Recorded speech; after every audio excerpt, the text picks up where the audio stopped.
XL. You been briefed on your mission, motherfucker. You got any questions, motherfucker? Just one. You work for a major government organization. Why the fuck can't they fix your face?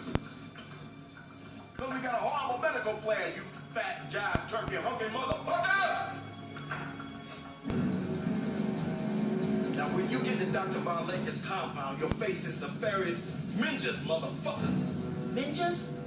Midget ninjas. Sweet corn-fed Jesus. Oh, Jesus was a black man. Jesus had a jerry curl. That's right. A wig with a chin strap. He was pimping. He had a liquor store. You just make sure your fat motherfucking ass hits the drop point behind this house so your fat ass won't be spotted. I live for this shit. I'm as stealth as they come. Yes, you as fat as they come, motherfucker.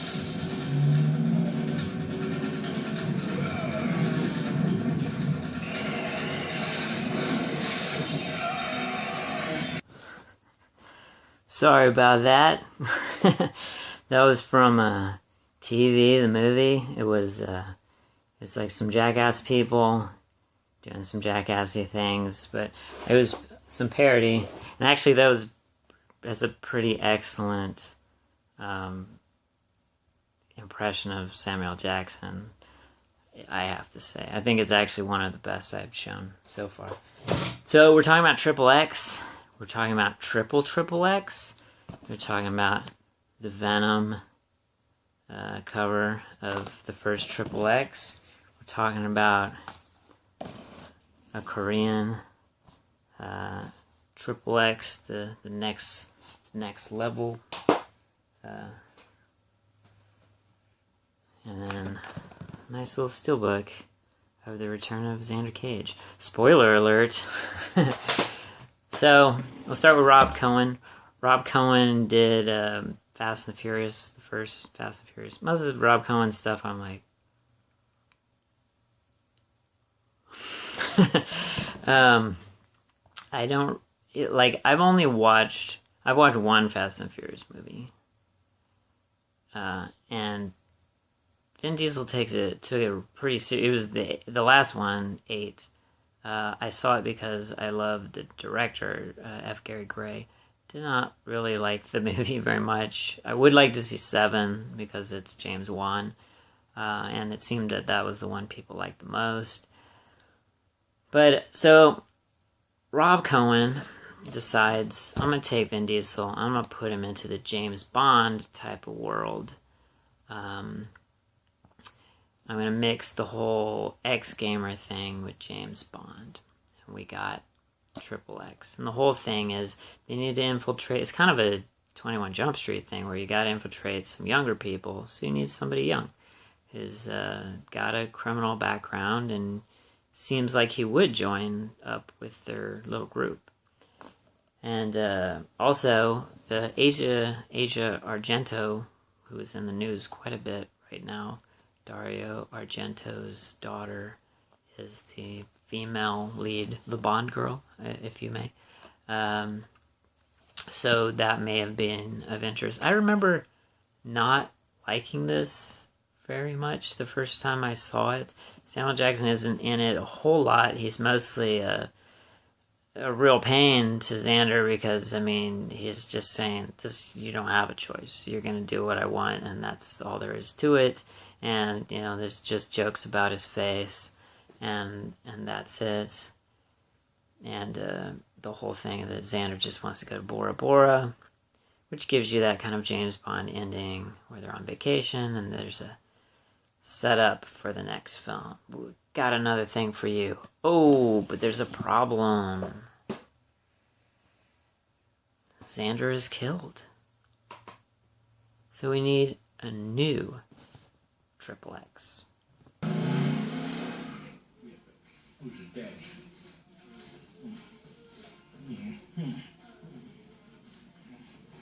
You sure we got the right guy? Hey, buddy. More fries than another show. Got it. So, what could be cooler than an ice cube? Yeah, Xander Cage supposedly is killed in Bora Bora. In fact, you got Samuel Jackson's forces. 16 of them are killed. He needs somebody else, and sadly, his only choice is somebody who doesn't like him very much, who's been in jail because of him for like 9 years. Also, it's the mission where Samuel Jackson's face is messed up. Gibbons, by the way, Agent Gibbons.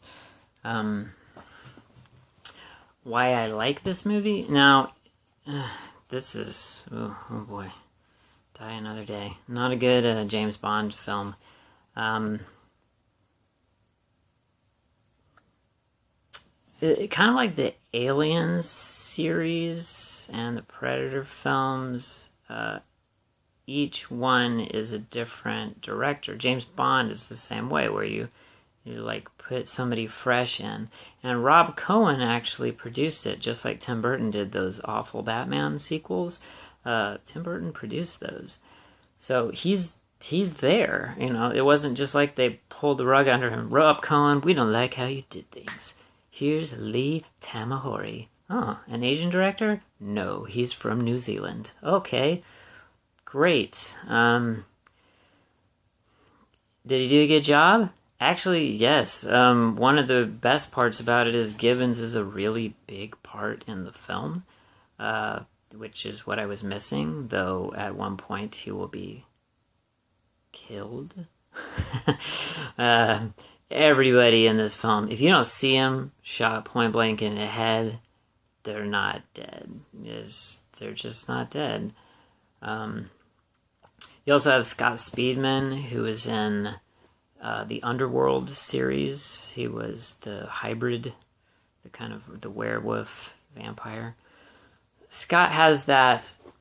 He's just going to be that guy who's the good guy agent that is there just to not be as good as Ice Cube. And that's kind of his role in the entire film, that he'll always be a step behind. And then Willem Dafoe playing Willem Dafoe with a weird plan. But I like this movie a heck of a lot more. I think it's because, Ice Cube got a lot of stuff. I mean, he's been in jail for 9 years. I mean, you can't expect him to be at his best, and yet he does a pretty good job. If you have any problems with him, you go, he's been in jail for 9 years. He ain't exactly Vin Diesel. So he's doing his best. And even worse, at the end, he gets stabbed in the arm. He's got all sorts of problems, and then he's still got to swim at the end. I don't know how you get stabbed in the arm and you still swim. But he did it because he's awesome. But it turns out that the Mr. Xander Cage is not dead.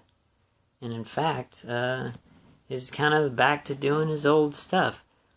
This is the best in the series for sure.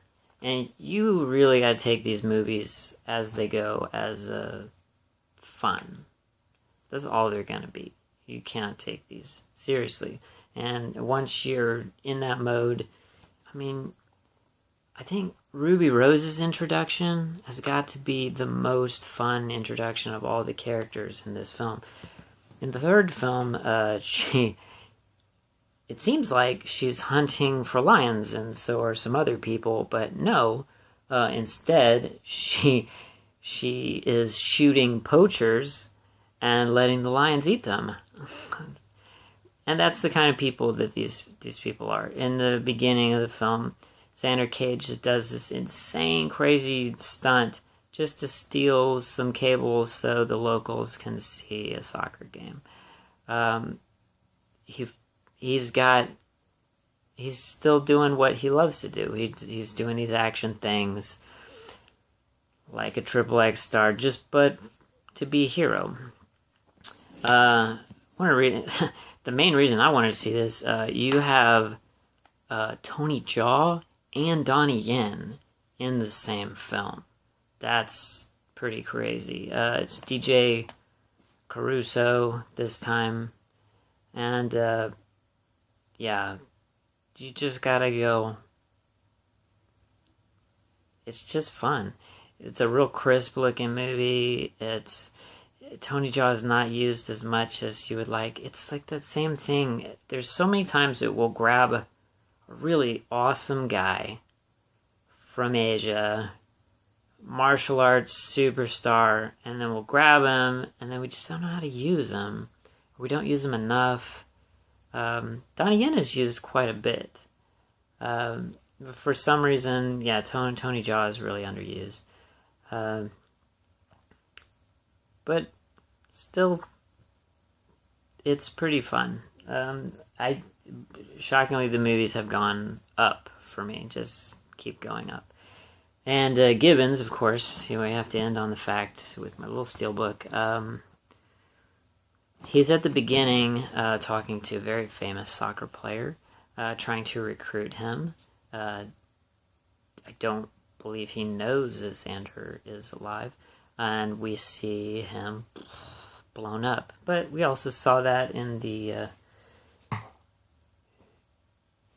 in the second XXX movie. He's been blown up before, so it's not a big shock when he appears at the very end in church at his own funeral, which must be a hint surreal. So I've talked enough. That's the three. Better and better and better, but much less Samuel Jackson. If you're there for him, I'm sorry, not so much. Everybody else that's on this cover, yes. She is silly. This character right here, she's very silly.